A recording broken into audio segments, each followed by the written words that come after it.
বর্ষার শেষ দিক, আকাশের মুখ গোমরা করে থাকাটা যেন আধারপুর গ্রামের মানুষের কপালের লিখন। মেঘেরা এখানে সহজে কাঁদে না, কেবলই শাসিয়ে যায়। গ্রামের পাশ দিয়ে বয়ে চলা শীর্ণকোনার নদীটার নামও তাই লোকদের মুখে বদলে দিতে হয়েছে মরকান। সেই নদীর বুক জেগে ওঠা চরের মতোই গ্রামের মানুষগুলোর জীবনও একটু এদিক ওদিক হলেই সব ভেসে যাওয়ার ভয়। আধারপুর নামটা কে কবে রেখেছিল কেউ জানে না, তবে এই গ্রামের প্রবীণরা বলেন এই গ্রামের মাটিতে নাকি অশুভ ছায়ারা আছে। দিনের বেলাতেও কিছু কিছু জায়গায় গা ছমছম করে ওঠে। বিশেষ করে গ্রামের পশ্চিম দিকের পুরনো কবরস্থানটার কথা উঠলেই সবার মুখে কথা কেমন যেন আটকে যায়।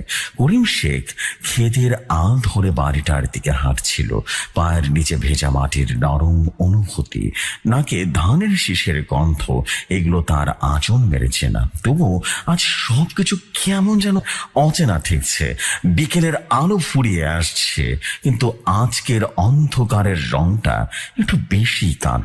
অন্যদিকে এই সময়টাতেও রাখালদের গরু পালের গলার ঘন্টার টুংটাং শব্দ শোনা যায়। পাখির কিচিরি মিচিরি থাকে আজ কেমন যেন সবকিছু নিশ্চুপ, যেন পুরো গ্রামটা কান পেতে ভয়ঙ্কর কিছু শোনার অপেক্ষায় আছে। বাড়ির উঠোনে পা দিতেই করিমের ছোট্ট মেয়ে ফাতেমা দৌড়ে এসে তার পা জড়িয়ে ধরল আর বলল, আব্বা আইসো। মেয়েটার মাথায় হাত বুলিয়ে করিম এক অদ্ভুত ধরনের শান্তি খুঁজে পেল। এই শান্তির জন্যই তার বেঁচে থাকা। দাওয়ায় বসে থাকা তার স্ত্রী রহিমা এগিয়ে এসে স্বামীর হাত থেকে কাস্তে আর গামছাটা নিল। আইজ এত দেরি হলো কেন? হ্যাঁ, রহিমার কণ্ঠে স্পষ্ট উদ্বেগ। করিম স্ত্রীর মুখের দিকে তাকালো। রহিমের চোখ যেন সে একই ভয় যা সে একটু আগেই গ্রামের পাশে বাতাসে অনুভব করে এসেছে। আর কইস না, বকবুল মাতা বোর উত্তর দিকের ওই ক্ষেতের সাবধান থেকে কারা জানি নষ্ট করে দিছে। পুরো ক্ষেতটা যেন জলায় মারছে। মাতব্বর আইস রাতে আগুন, তারপর মাইজা পোলার নাকি গত রাইতে ওই জ্বর নাকি থামতাছে না, প্রচুর পরিমাণে জ্বর আসছে ওর শরীরে। রহিমা শিউরে উঠল। কও কি? এইগুলো তো অলক্ষণের কাণ্ড। কি হইল এই গ্রামে? করিম একটু লম্বা দীর্ঘশ্বাস ফেলল। জানি না রে রহিবা, কিছুই বুঝতেছি না। সাত্তারের চায়ের দোকানে গেছিলাম, সবাই খালি একই কথা কইতেছে। কেউ কেউ তো কথাটা শেষ না করেই থেমে গেল করিম। কি হয়েছে? রহিমার জেদ। করিম ইতস্তত করে পড়ল। সবাই হাসিমের কথা কইতেছে, এই নাকি এর পিছে লাগছে। হাসেম নামটা শোনা মাত্রই রহিমার বুকটা ফ্যাকাশে হয়ে গেল। আধারপুর গ্রামের এক বিভীষিকার নাম হচ্ছে আসেম। বছর 10 আগে গ্রামের সবচাইতে প্রভাবশালী মকবুল মাতব্বরের সাথে জমিনে বিরোধের পর হাসিমের বাবা মা দুজনেই মারা যায়। গ্রামের সালিশে মাতব্বর পক্ষে রায় হয়, আর সেই থেকে হাসিম একা গ্রামের একেবারে শেষ মাথায় পুরনো কবরস্থানের পাশে তার পৈতৃক ভিটা। সে কারো সাথে বেশে না, কথাও বলে না। তার চাল চলন চাহনির সবকিছুই কেমন যেন অস্বাভাবিক। গ্রামের মানুষ তাকে এড়িয়ে চলে। সবাই বিশ্বাস করে হাসিম তার বাবা মাকে হত্যার প্রতিশোধ দেওয়ার জন্য এক অদ্ভুত কারুজাদুর সাধনা করেছে। করিম বলল, আরে দূর, এগুলো সব মানুষের মনের ভুল। হাসিম একটা পাগল মানুষ, এত ক্ষমতা কই থেকে আসলো? কিন্তু কথাটা সে নিজের মুখেও পুরোপুরি বিশ্বাস করতে পারল না, কারণ গত কয়েক মাস ধরে গ্রামের পরিস্থিতি ভালো যাচ্ছে না। কখনো কখনো কারো গরু ছাগল বিনা কারণে মারা যাচ্ছে, কখনো কারো ক্ষেতের ফসল নষ্ট হয়ে যাচ্ছে, আর প্রতিটি ঘটনার পরে সন্দেহের আঙুলটা ওই হাসিমের দিকে উঠছে। সেদিন ছিল অমাবস্যার রাত। চারদিকে এমন ঘোর অন্ধকার যে নিজের হাতটাও দেখা যাচ্ছে না। আধারপুর গ্রামটা যেন মৃতদের চাদরে বড়ি দিয়ে ঘুমিয়ে পড়েছে, কিন্তু একজনের চোখ সেটা ঘুমেছিল না। হাসেম কালো আলখাল্লার মতো একটা লম্বা চাদর গায়ে জড়িয়ে সে নিঃশব্দে বেরিয়ে এলো তার ভাঙাচোরা ঘর থেকে। আর তার হাত থেকে একটা মাটির হাড়ি, একটা পুরনো পুঁথি আর একটা ধারালো ছুরি। তার গন্তব্য গ্রামের পশ্চিমের সেই পরিত্যক্ত কবরস্থানের ভেতরটা আরো অন্ধকার, আরো ভয়ঙ্কর। বাতাসে শ্যাওলা আর ভেজা মাটির সোদা গন্ধ, ঝিঝি পোকার ডাকটাও এখানে কেমন যেন ভৌতিক শোনায়। হাসেম কাঁটা ঝোপ আর আগাছার জঙ্গল পেরিয়ে এগিয়ে চলল কবরস্থানের সবচাইতে পুরনো অংশে।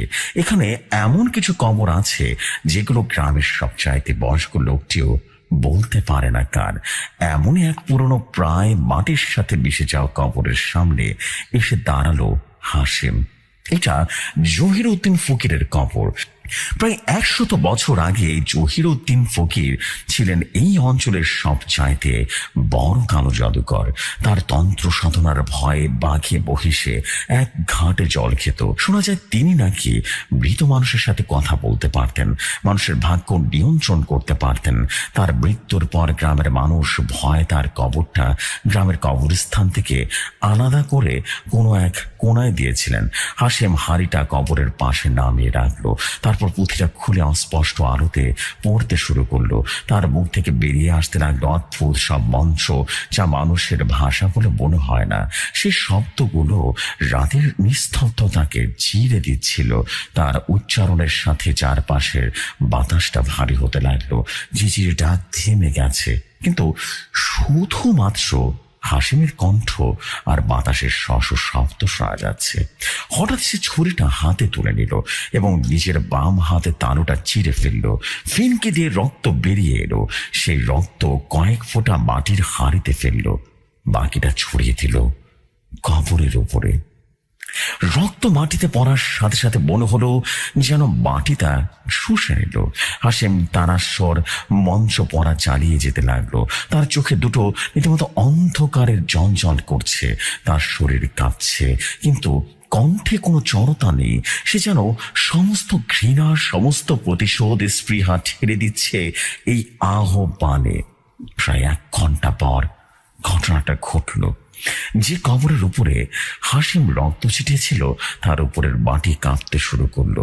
প্রথমে অল্প অল্প, তারপর বেশ জোরে। কবরের এক পাশে মাটি ফাটল ধরে যেতে শুরু করলো। ভেতর থেকে বেরিয়ে আসতে লাগলো এক ধরনের গা গড়িয়ে ওঠা পচা গন্ধ।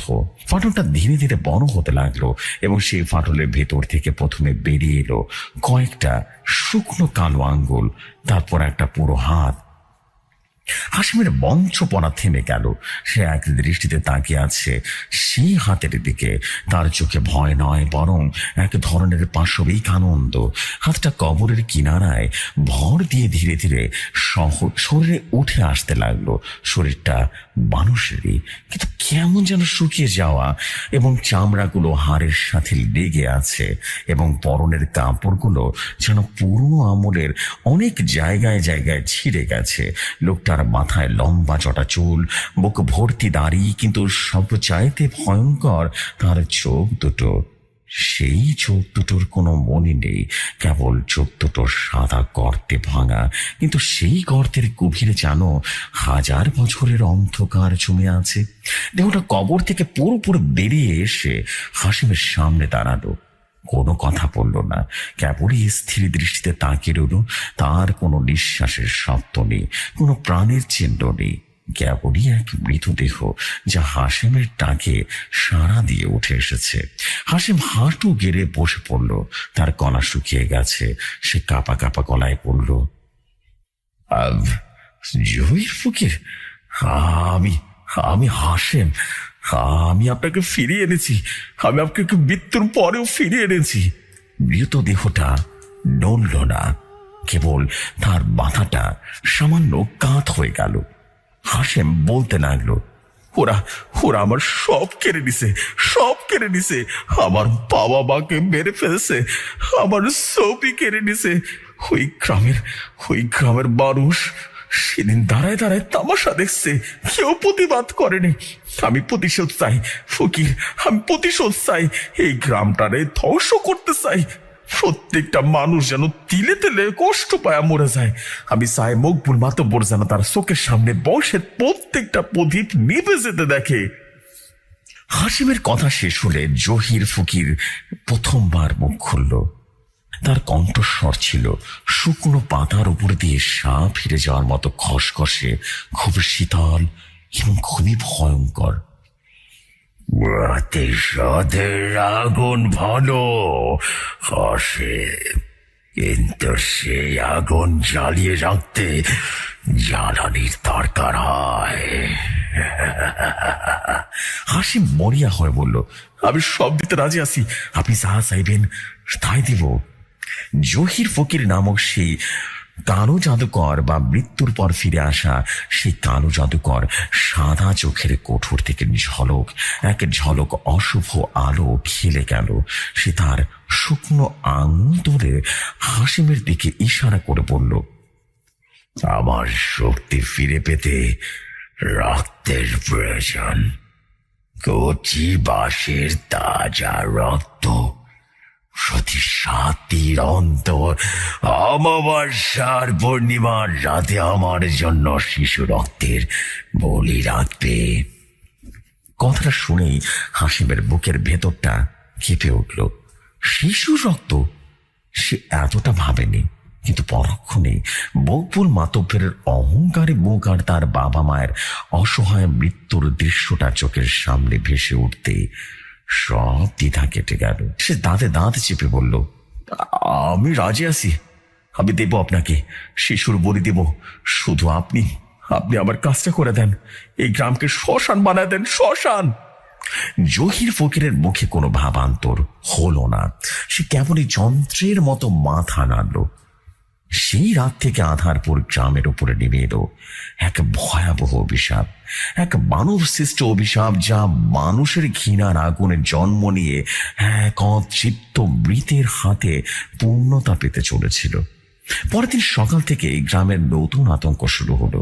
মকবুল মাতব্বরের যে ছেলেটা জ্বরে ভুগছিল, সকালবেলা তাকে বিছানা মৃত অবস্থায় পাওয়া গেল।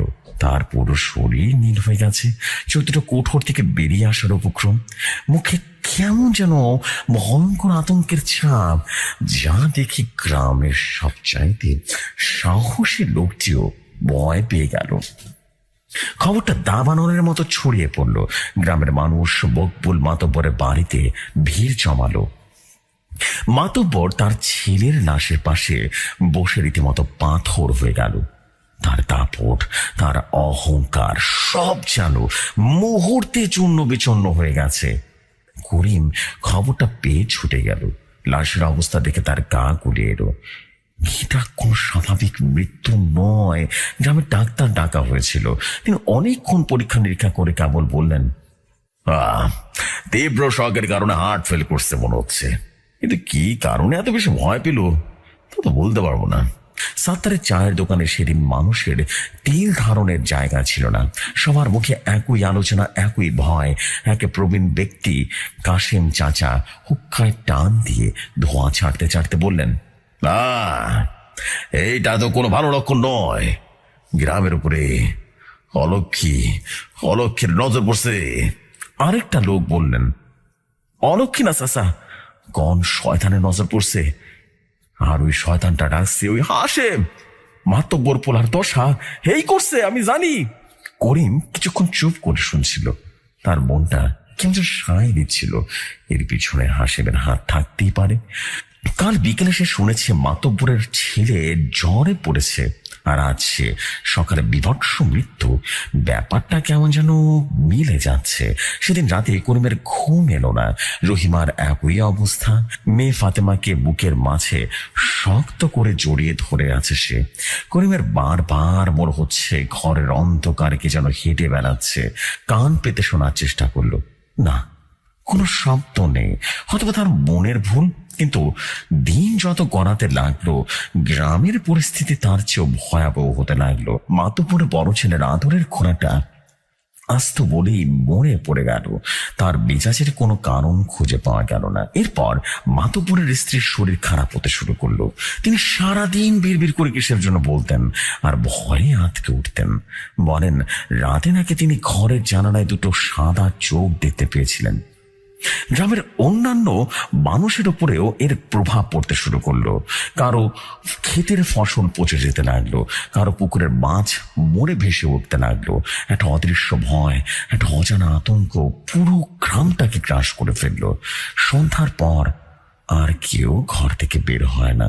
বাচ্চাদের খেলাধুলা, হাসি ঠাট্টা সব বন্ধ। আধার পর গ্রামটা যেন মুহূর্তেই এই নামটার সার্থকতা প্রমাণ করতে শুরু করেছে। এরই মধ্যে পেরিয়ে গেল 7টা দিন। সেই চিন্তা ছিল পূর্ণিমার রাত। চাঁদের আলোয় চারদিকটা ভেসে গেল। সেই আলোয় সে স্নিগ্ধতা ছিল না, বরং কেমন যেন ফ্যাকাশে আর ভৌতিক মনে হচ্ছিল। করিমের মনটা সকাল থেকে ডাকছিল। সে ফাতেমাকে আজ সারাদিন চোখের আড়াল করেনি। রহিমাকে বারবার বলে দিয়েছে ঘরের দরজা যেন শক্ত করে বন্ধ করে রাখে। রাত গভীর হতে শুরু করলো। করিমের চোখে ঘুম নেই। সে দাওয়ায় বসে বসে বাইরের অন্ধকারের দিকে তাকিয়েছিল। হঠাৎ করে তার নজর গেল গ্রামের শেষ প্রান্তটার দিকে, হাসিমের বাড়ির দিকে। তার মনে হলো ওই দিক থেকে কে যেন একটা ছায়া মূর্তি গ্রামের ভেতরে প্রবেশ করেছে। মূর্তিটা লম্বা, আর তার হাঁটার ভঙ্গিটা কেমন যেন মানুষের মতো নয়। করিম প্রথম ভাবলো হয়তো হাসিমই হবে, কিন্তু মূর্তিটা যত কাছে আসছে লাগলো তার বুকের ভেতরটা ততই জোরে জোরে বাঁচতে শুরু করলো। না না, এটা হাসিম নয়, এটা আরো লম্বা, আরো শীর্ণ। আর তার পেছনে হাসিমের মতোই আরেকটা ছায়া। করিমের শির দানা দিয়ে একটা ঠান্ডা স্রোত হয়ে গেল। সে দৌড়ে ঘরে ঢুকে দরজাটা বন্ধ করে দিল। রহিমা ভয় ভয় জিজ্ঞেস করলো, কি হয়েছে? করিম কোনো মতে বলল, চুপ চুপ, কোনো কথা বলবি না। সে দরজার ফাঁক দিয়ে দেখার চেষ্টা করলো ছায়া মূর্তি দুটি এখন গ্রামের মাঝ বরাবর হেঁটে যাচ্ছে। তাদের কোনো তাড়া নেই, তারা যেন কিছুটা খুঁজছে। করিম দেখলো মূর্তি দুটো গ্রামের একেবারে সহজ সরল আর গরিব হিসেবে পরিচিত হারুন মাঝির বাড়ির সামনে এসে দাঁড়ালো। হারুনের ফাতেমার বয়সী একটা ছোট্ট ছেলে আছে। করিমের বুকের ভেতরটা ছ্যাঁত করে উঠলো। সে কিছুটা একটা করতে চাইলো, চিৎকার করে সবাইকে জাগিয়ে দিতে চাইলো, কিন্তু তার গলা দিয়ে কোনো স্বর বের হলো না। সেটা কেমন যেন ভয় অবশ হয়ে গেছে। সে দেখলো সামনের ছায়া মূর্তিটা হারুনের দুর্বল বাঁশের দরজায় হাত চাক। কোনো শব্দ হলো না, কিন্তু দরজায় যেন আপনা আপনি ঘুরে গেল। মূর্তিটার ভেতরে ঢুকে গেল, আর হাসিম বাইরে পাহারাদারের মতো দাঁড়িয়ে রইল। কয়েক মুহূর্ত মাত্র, তারপর হারুনের বাড়ি থেকে ভেসে এলো এক তীব্র আর্তনাদ। কিন্তু আর্তনাদটা শুরু হয়ে যেন থেমে গেল। কেউ যেন তার গলাটা চেপে ধরেছে। এরপর সব কিছু আগের মতোই চুপচাপ। এরপর সে লম্বা মূর্তিটা ঘর থেকে বেরিয়ে এলো, আর তার হাতে ধরা ছোট্ট একটা শরীরটা নিথর নিস্তেজ। করিমের চোখ ঝাপসা হয়ে এলো। সে চিনতে পারলো ওটা হারুনেরই ছেলে। মূর্তি দুটো যেভাবে এসেছিল সেভাবেই গ্রামের শেষ প্রান্তে মিলিয়ে গেল। পরদিন সকালে যখন হারুনের ছেলের নিখোঁজ হওয়ার খবরটা গ্রামে ছড়িয়ে পড়লো, তখন আর কারো বুঝতে বাকি রইল না গ্রামে এক ভয়ঙ্কর তাণ্ডব লীলা শুরু হয়ে গেছে। সবাই বুঝতে পারলো এইটা কোনো সাধারণ ঘটনা নয়, এটা একটা অতৃপ্ত আত্মার প্রতিশোধ, যা এক শিশুর রক্ত দিয়ে শুরু হলো। গ্রামের মানুষের ভেতরে ভয়, আতঙ্ক, দিশেহারা সব যেন একসাথে মিলেমিশে একাকার হয়ে গেল। তারা মকবুল মাতব্বরের কাছে ছুটে গেল, কিন্তু সেই মাতব্বর নিজেই রীতিমতো শোকে পাথর। সে আর গ্রামের মানুষকে কি ভরসা দিবে? করিম সেদিন প্রথমবার হাসিমের মুখোমুখি হলো। গ্রামের বাজারে হাসিমকে দেখতে পেয়ে সে এগিয়ে গেল। হাসিমের মুখে কোনো ভাবান্তর নেই, তার চোখ দুটো আগের মতোই শীতল আর নির্লিপ্ত ছিল। করিম কাঁপা কাঁপা গলায় জিজ্ঞেস করলো, হারুনের পোলারে তুই কি করছস? সত্যি করে বল হাসিম। হাসিম করিমের দিকে এমন ভাবে তাকালো সে যেন একটা পোকামাকড় দেখছে। বাঁকা একটা হাসি এসে বলল, খেলা তো শুরু হয়েছে করিম, এখন অনেক কিছু দেখার বাকি আছে। মাতব্বর আমার সব কারে নিছিল না, আমি এখন এই গ্রামের সবকিছু কারে নেবো, বুঝতে পারছো? একটা একটা করে সব কারে নিব। কথাটা বলে হাসিম আর দাঁড়ালো না, বাজারের ভেতর থেকে হেঁটে চলে গেল। তার যাওয়ার পথের দিকে সবাই এমন ভাবে তাকিয়ে রইল যেন জীবন্ত শয়তানকে হেঁটে যেতে দেখলো। করিম বুঝতে পারলো তার সামনে আরো ভয়ঙ্কর কিছু আসছে। এই অভিশাপ এত সহজে শেষ হবে না, তাকে কিছুটা করতেই হবে, নিজের মেয়ের জন্য, নিজের পরিবারের জন্য, আর এই অসহায় গ্রামটার জন্য। কিন্তু কিভাবে একটা মৃত জাদুকরকে জীবন্ত শয়তানের বিরুদ্ধে লড়বে সে তা নিজেও জানে না। হারুনের ছেলে নিখোঁজ হওয়ার ঘটনাটা আধারপুর গ্রামের মানুষের শির দ্বারা সেই শক্ত হাড়টাও যেন ভেঙে দিল। ভয়টা এখন আর সন্দেহ বা কানাঘুষার পর্যায়ে নেই, এটা এখন এক বর্তিমান আতঙ্ক। গ্রামের প্রতিটা ঘর, সেখানে ছোট্ট শিশু আছে, সেখানে যেন মৃত্যুর পরোয়ানা ঝুলে আছে। মকবুল মাতব্বর যার দাপটে একসময় বাঘে গরুতে একটা ঘাটে জল খেত, এখন নিজের বাড়ির বাইরে পা রাখতেও ভয় পান। ছেলের মৃত্যু, স্ত্রীর মানসিক বিকার সব মিলিয়ে তিনি জীবন্ত লাশ হয়ে গেছেন। গ্রামের মানুষ শেষ আশাটুকু হারিয়ে ফেলেছে। কর্মীর অবস্থা সবচাইতে সঙ্গীন। সে নিজের চোখে দেখতে পাচ্ছে সেই রাতের বিভৎসতা। সে জানে হারুনের ছেলের কি পরিণতি হয়েছিল, আর যখনই সে তার মেয়ে ফাতিমার হাসি মুখের দিকে তাকায় তখন তার বুকের ভেতরটা শুকিয়ে যায়। পরবর্তী শিকার যে তার মেয়ে হবে না তার কোনো নিশ্চয়তা নেই। প্রতি রাতে সে আর রহিমা পালা করে জেগে থাকে। ঘরের দরজা অতিরিক্ত খিল লাগানো থাকে, জানালার পাশে ধারালো দা দেয়া রাখে, কিন্তু করিম জানে এসবে কোনো কিছুই কাজে আসবে না। যে শক্তি হারুনের পাশের দরজা শব্দহীন ভাবে খুলতে পারে তার কাছে কাঠের খিল নিতান্তই তুচ্ছ। দিন গড়াতে লাগলো, 7 দিনের চক্র পূর্ণ হওয়ার সময় এগিয়ে আসতে লাগলো। গ্রামের উপরে অশুভ ছায়াটা গভীর হতে লাগলো। দিনের বেলাতেও গ্রামটা কেমন যেন ভৌতিক হতে লাগলো। রাস্তাঘাটে মানুষ নেই, শিশুদের কোলাহল নেই, এমনকি পশু পাখিরা যেন কেমন যেন ভয় চষে গেছে। করিম কয়েকবার চেষ্টা করেছিল গ্রামের সবাইকে একত্র করার। সে ইমাম সাহেব, গ্রামের কয়েকজন মুরব্বী সাহেবকে বলেছিলেন, আমাদের কিছু একটা করতে হইব চাচা, এভাবে হাত পা গুটায় থাকলে কিন্তু চলবে না। আজ হারুনের ছেলে চলে গেছে, কাল যে আমার বা আপনার নাতি যাবে না এমন কোনো নিশ্চয়তা নাই, বুঝতে পারতেছেন? করিম মরিয়া হয়ে বলেছিল কথাগুলো। ইমাম সাহেব একজন ধর্মপ্রাণ কিন্তু অসহায় মানুষ। দীর্ঘশ্বাস ফেলে বললেন,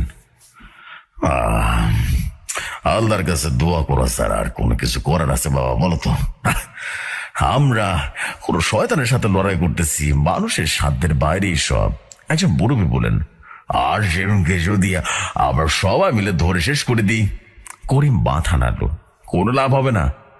আসল শয়তান তো হাসেম না, সে তো দাবার গুটি মারতেছে। মূল খেলোয়াড় তো অন্যজন, আর তাকে আমরা চিনি না, দেখিও না কখনো। হাসেম রে মারলে হয়তো বা অশুভ শক্তিটা আরো খাইপে যেতে পারে। আলোচনার কোনো সমাধান ছাড়াই শেষ হলো। সবাই ভয় পেয়ে যার যার মতো করে চলে গেল। কেউ হাসেমের বাড়ির দিকে যাওয়ার সাহসটুকু করতে রাজি হলো না। দেখতে দেখতে আরো 7টা দিন কেটে গেল। আবার সেই পূর্ণিমার রাতটা ফিরে এলো। এবার গ্রাম জুড়ে আতঙ্ক তা ভাষায় প্রকাশ করার মতো নয়। প্রতিটা পরিবার তাদের শিশুদের ঘরের সবচাইতে নিরাপদ কোনায় ঢুকিয়ে রেখেছে। করিম তার মেয়েকে বুকের মধ্য দিয়ে বসে আছে, আর রহিমা পাশে বসে কোরআন শরীফ পড়ছেন। মাঝরাতের ঘটনা ঘটল, তবে এবার গ্রামের শেষ প্রান্তে নয়, একেবারে গ্রামের মাঝখানে। মকবুল মাতব্বরের সবচাইতে বিশ্বস্ত সহযোগী, যার বুদ্ধিতে মাতব্বর চলতেন, সে আমজাদ ব্যাপারীর বাড়িটাও হানা দিল সে ছায়ামূর্তি। আমজাদ ব্যাপারীর নাতি সবে মাত্র 5 বছরে পা দিয়েছে। তার কান্নার আওয়াজ পেয়ে বাড়ির সবাই জেগে গেল, কিন্তু ততক্ষণে অনেক দেরি হয়ে গেছে। তারা কেবল দেখলো একটা লম্বা শীর্ণ ছায়াবর্তী তার নাতিকে কোলে নিয়ে বাড়ির পেছনে সেই জঙ্গলে দিয়ে বিলিয়ে যাচ্ছে, আর পেছনে পাহাড়দারের মতো হেঁটে যাচ্ছে হাসেম। গ্রামের বেশ কয়েকজন লোক সাহস করে লাঠিসোঁটা নিয়ে ধাওয়া করেছিল, কিন্তু জঙ্গলের অন্ধকারে তারা কোথায় যেন হারিয়ে গেল, ধরা ছোঁয়ার বাইরে চলে গেল। তারা ফিরে এসে বলল, তা আরো বেশি ভয়ঙ্কর ছিল। তারা নাকি স্পষ্ট দেখেছে হাসিমের সাথে যে ছিল সে কোনো মানুষ নয়। তার পা দুটো মাটি থেকে সামান্য উঁচুতে ছিল, আর তার চোখ দুটো যেন দুটো জ্বলন্ত কয়লার মতো ছিল। এই ঘটনার পর গ্রামটা যেন ভেঙেই পড়ল। পালানোর হিড়িক পড়ে গেল মানুষের ভেতরে। দু একটা পরিবার রাতের আধারে সবকিছু ফেলে গ্রাম ছাড়লো, কিন্তু পরদিন সকালে নদীর ঘাটে তাদের নৌকার পাশে তাদের ক্ষত বিক্ষত লাশ পাওয়া গেল। এই বার্তাটা স্পষ্ট ছিল, এই অভিশপ্ত গ্রাম থেকে বেরোনোর কোনো পথ নেই। মৃত্যু এখানে অবধারিত। খুনি বুঝতে পারল তাকে একাই লড়াই করতে হবে। পালিয়ে যাওয়া বা দোয়া করা কোনোটাই সমাধান নয়। তাকে এই শয়তানের দুর্বলতা খুঁজে বার করতে হবে। সে ছোটবেলা থেকে দাদির কাছে জহিরুদ্দিনের ফকিরের গল্পটা শুনে এসেছিল। তার মনে পড়ল দাদি বলতেন, যেই জাদুকর জারে দিয়া কালো জাদু করায় সেই লোক হইল জাদুকরের শক্তি আর দুর্বলতা। এই কথাটা করিমের মাথায় গেঁথে গেল। সে গ্রামের সবচাইতে বয়স্ক মানুষ আমিনাপুরীর কাছে যাওয়ার সিদ্ধান্ত নিল। আমিনাপুরীর বয়স মোটামুটি 100 ছুঁই ছুঁই।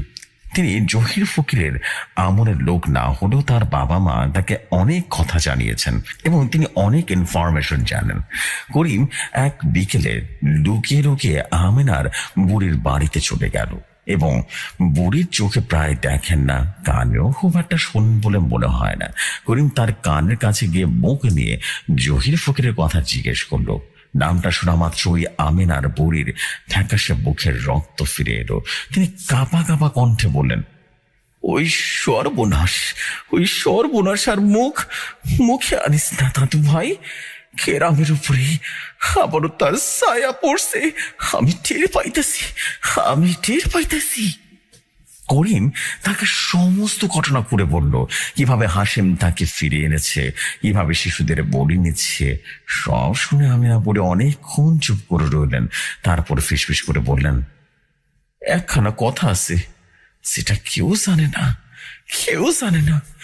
জহির ফকিরের কবর থেকে উঠানো যায়, কিন্তু তারে দুনিয়াতে বন্ধ রাখতে যে হারে ডাকে, তার ইচ্ছার ঘৃণা সব একসাথে থাকতে হয়। আর ফকিরের চাহিদা মতো তার রক্ত খাওয়াইতে হয়। যদি কোনো কারণে সে ডাকে, তার মনে 1 সেকেন্ডের জন্য দয়া আসে, তবে সে যদি ফকিরের চাহিদা পূরণ করতে না পারে, তাহলে চুক্তি ভাঙা যায়। আর ভাঙা চুক্তির শাস্তি ফকির নিজেই দেয়, কারণ অতৃপ্ত আত্মারা তখন আরো বেশি ক্ষুধার্ত হয়ে ওঠে। তখন সে তার প্রভুর রক্ত দিয়া নিজের ক্ষুধা মিটায়। এই কথাটা করিমের মাথায় বিদ্যুতের মতো খেলে গেল। তাহলে এটাই হচ্ছে তার দুর্বলতা। হাসিম হলো জহির ফকিরের শক্তি এবং দুর্বলতা। তাকে সরাসরি ফকিরের সাথে লড়তে হবে না, তাকে কেমন হাসিমের বনের ভেতরে প্রতিশোধের আগুনটা নিভিয়ে দিতে হবে, অথবা তাকে ফকিরের চাহিদা পূরণে বাধা দিতে হবে। আর দেরি করলো না করিম। পরবর্তী অমাবস্যা আর মাত্র 2 দিন বাকি। আর এবার শিকার হচ্ছে যে তার মেয়ে ফাতেমা হবে। সে পুরো মনে প্রাণে অনুভব করতে পারছিল, কারণ গতকাল থেকে ফাতেমা কেমন যেন নিস্তেজ হয়ে পড়ছে। সারাদিন চুপচাপ বসে থাকে আর রাতের বেলায় ঘুমের মধ্যে ভয় চিৎকার করে ওঠে। করিম বুঝতে পারল তার মেয়েকে শয়তান নিশানা করে ফেলেছে। অমাবস্যার রাত, আধারপুরের ইতিহাসের সবচাইতে অন্ধকার রাত হয়তোবা আর কখনো আসেনি। করিম তার স্ত্রীকে বলল, রইমা, আমি বাইরে যেতেছি, যদি না ফিরে আসি তাহলে ফাতেমার নিয়া যত দূরে পারিস পালাই যাইস, যত দূরে, আর ফিরে তাকাইস না। রহিমা কান্নায় ভেঙে পড়ল, কিন্তু সে জানতো করিম যা বলছে তাদের ভালোর জন্যই বলছে। সে কেবল স্বামীর হাতটা একবার শক্ত করে ধরে আবারও ছেড়ে দিল। করিম ঘর থেকে বের হলো, হাতে তার বাবার রেখে যাওয়া ভারী কাস্তেটা। তার লক্ষ্য হাসিমের বাড়ি নয়, তার লক্ষ্য কবরস্থান। সে জানে জহির ফকির তার শিকারকে নিজে হাতে নেয়, আর হাসিম তাকে পথ দেখিয়ে নিয়ে যায়। আজ রাতে তাকে সেই পথে আটকাতে হবে। করিম কবরস্থানের কাছাকাছি একটা বড় বট গাছের আড়ালে লুকিয়ে রইল। রাত যত গভীর হতে থাকলো তার বুকের ধুকধুকানাটা ততই বাড়তে লাগলো। অবশেষে সে দেখলো দুটো ছায়া মূর্তি কবরস্থান থেকে বেরিয়ে গ্রামের দিকে এগোচ্ছে। সামনের জন জহির ফকির, আর তার হাঁটায় কোনো শব্দ নেই, আর পেছনে অপরাধীর মতো মাথা নিচু করে হেঁটে আসছে হাসেম। করিম দেখলো তাদের গন্তব্য তাদের বাড়ির দিকে। সে আর অপেক্ষা করলো না, সেই গাছটার আড়াল থেকে বেরিয়ে এসে তাদের পথ আটকে ধরলো। থাম হাসেম, একদম থাম। করিমের গলার আওয়াজে দুজনেই থেমে গেল। হাসেম তাকে দেখে চমকে উঠল, কিন্তু জহির ফকিরের ভিতরে কোনো পাপান্তর নেই। সে তার সাদা চোখে কঠোর দুটো যেন করিমের ভেতরে পড়ে ফেলার চেষ্টা করছে। হাসেম হিস হিস করে বলল, পথটা ছাড় করিম। মরতে চাস নাকি? করিম কাস্তাটা শক্ত করে ধরে বলল, মরার ভয় আমি অনেক আগে ছেড়ে দিছি। আজ হয় তুই মরবি, নাহলে আমি মরবো, কিন্তু আমার মায়ারে আমি একটা আসরও পড়তে দিব না রে, পড়তে দিব না। সে হাসেমের দিকে তাকিয়ে চিৎকার করে বলল, একবার ভাইবা দেখ হাসেম, তুই কি করতেছস? কার গোলামি করতেছস তুই? এই মোর শয়তানটার প্রতিশোধের জন্য তুই নিজের আত্মারে ভরে দিয়ে দিছস রে মুর্দার কাছে। তা মৃত মানুষরা তুই জায়গায় তুলছস। তোর বাপ মা এটাই চাইছিল? তারা কি চাইছিল যে তুই তাদের হত্যার প্রতিশোধ নিবি মাসুম বাচ্চার রক্ত দিয়া? সত্যি করে কহ। করিমের কথাগুলো যেন তত্ত্ব শলাকার মতো হাসিমের বুকে বিঁধল। এই প্রথমবার কেউ তার প্রতিশোধের পদ্ধতির দিকে আঙ্গুল তুলল। এই প্রথমবার তাকে তার বাবা মায়ের কথা মনে করিয়ে দিল। তার চোখের সামনে তার মায়ের মুখটা ভেসে উঠল। তার বড় হলো, তার মা যেন ধিক্কার দিচ্ছেন, তার বাবা যেন ধিক্কার দিচ্ছেন। ইস্পাত কঠিন ঘৃণার প্রতিশোধের দেয়ালে প্রথমবারের মতো একটা ফাটল ধরল। তার চোখ দুটো ঝলঝল করে উঠল। আর ঠিক সেই মুহূর্তে একটা অদ্ভুত ঘটনা ঘটল। জহির ফকির সে এতক্ষণ স্থির হয়ে দাঁড়িয়েছিল। সে হাসিমের দিকে মাথা ঘোরালো। তার প্রভুর মনে যে দ্বিধার জন্ম হয়েছে সে তার অতিলৌকিক শক্তি দিয়ে টের পেয়ে গেছে। তার শক্তির উৎস, তার নোংর সবই দুর্বল হয়ে পড়েছে। চুক্তির শর্ত ভঙ্গ হয়েছে। জহির ফকিরের শুকনো খসখসে কণ্ঠস্বর রাতের নিস্তব্ধতাকে ভেঙে দিল। চুক্তি ভাঙার শাস্তিকে জানিস হাসেম? জানিস নিশ্চয়। হাসেম চমকে ফকিরের দিকে তাকালো। তার চোখে এখন ভয়। ফকির বলতে লাগলো, প্রতিশোধের রক্ত সবাই মতো না পেলে যে প্রতিশোধ দিচ্ছে তার রক্তই আমার পাওনা। তুই দুর্বল হয়ে গেছিস, তোর আর আমাকে বেঁধে রাখার ক্ষমতা নেই, আমার ক্ষুধা মেটানোর ক্ষমতা নেই। কথাটা শেষ হওয়ার সাথে সাথে জহির ফকির অবিশ্বাস্য দ্রুততার সাথে হাসিমের উপরে ঝাঁপিয়ে পড়ল। তার শুকনো নোখালো আঙ্গুলগুলোতে বসিয়ে দিল হাসিমের গলায়। হাসিম একটা আর্তনাদ করার সুযোগও পেল না। তার চোখ দুটো যেন ভয়ে বিস্ময়ে বড় বড় হয়ে গেল। সে হয়তোবা জীবনের শেষ মুহূর্তে বুঝতে পেরেছিল শয়তানকে ডেকে আনার পরিণাম কতটা ভয়ঙ্কর হতে পারে। শয়তান কখনো কারো প্রভুত্ব মানে না। করিম ভয়ে আর বিহনতায় পাথর হয়ে পুরো দৃশ্যটা দেখল। জহিরুদ্দিন ফকির তার প্রভুর দেহ থেকে রক্ত পান করছে, চুষে চুষে চুষে চুষে রক্ত পান করছে।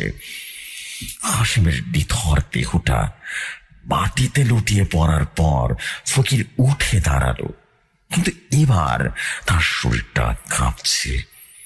তার অবয়বটা কেমন যেন অস্পষ্ট হয়ে আসছে। তার মূল নোংর হাসেম ধ্বংস হয়ে গেছে। এই পৃথিবীতে তাকে ধরে রাখার মতো আর কোনো শক্তি অবশিষ্ট নেই। তার শরীর ধীরে ধীরে ধুলোর মতো করে ঝরে পড়তে শুরু করলো। সে বাতাসের সাথে মিশে গিয়ে সেই কবরস্থান দিকে রীতিমতো উড়ে যেতে লাগলো, যেখান থেকে উত্থান হয়েছিল। কয়েক মুহূর্তের মধ্যে পুরো জায়গাটা ফাঁকা হয়ে গেল। পড়ে রইল কেবল করিম আর হাসিমের নিষ্প্রাণ দেহটা। অভিশাপ মুক্ত হলো। পরদিন সকালে আধারপুর গ্রামের মানুষ এক নতুন সূর্য দেখল। বাতাস থেকে সে ভারী দমবন্ধ ভাবটা যেন উধাও হয়ে গেছে। তারা কবরস্থানের পাশে হাসিমের ছিন্ন ভিন্ন লাশটা খুঁজে পেল। সবাই বুঝতে পারল শয়তান তার নিজের প্রভুকে নিয়ে তার ক্ষুধা মিটিয়েছেন। করিম গ্রামের নায়ক হয়ে ওঠেনি, সে আগের মতোই সাধারণ কৃষক হয়ে রইল। সে কাউকে বলেনি সে রাতে কি ঘটেছিল। গ্রামের মানুষ তাকে কেবল অন্য চোখে দেখতে শুরু করলো, একটু সম্মানের চোখে। আধারপুর গ্রামে ধীরে ধীরে স্বাভাবিক হতে শুরু করলো। মাঠে আবারও ফসল ফলতে লাগলো, শিশুরা আবারও হাসতে লাগলো, মরা গাঙে আবারও প্রাণের সঞ্চার হলো। কিন্তু সেই ভয়ঙ্কর দিনগুলো স্মৃতি গ্রামের মানুষের উপরে মুছে গেল না। এটি তাদের জন্য চিরস্থায়ী শিক্ষা হয়ে রইল। প্রতিশোধ ঘৃণা কেবল ধ্বংস ডেকে আনে, আর যে অন্ধকারের সাধনা করে সে অন্ধকারে একদিন বিলীন হয়ে যায়। করিমার দাওয়া বসে বসে মেয়ে ফাতিমার সাথে খেলা দিচ্ছিল। তার মনে এক ধরনের অনাবিল শান্তি, যা সে নিজের প্রাণের ঝুঁকি নিয়ে ফিরে এনেছে। কিন্তু সে জানে তার চোখের গভীরে সে অমাবস্যার রাতের ছায়াটা আজীবন থেকে যাবে। প্রিয় জেফরি ভাই, এটাই ছিল আমার লেখা নতুন আরেকটি গল্প। কেমন লাগলো কমেন্ট করে জানাবেন। আশা করি এমনই সব আরো নতুন নতুন গল্প লিখবো, আর শুধুমাত্র আপনার জন্য। জেফরি ভাই ভালো থাকবেন, ভালো রাখবেন আপনার চারপাশকে। আসসালামু আলাইকুম।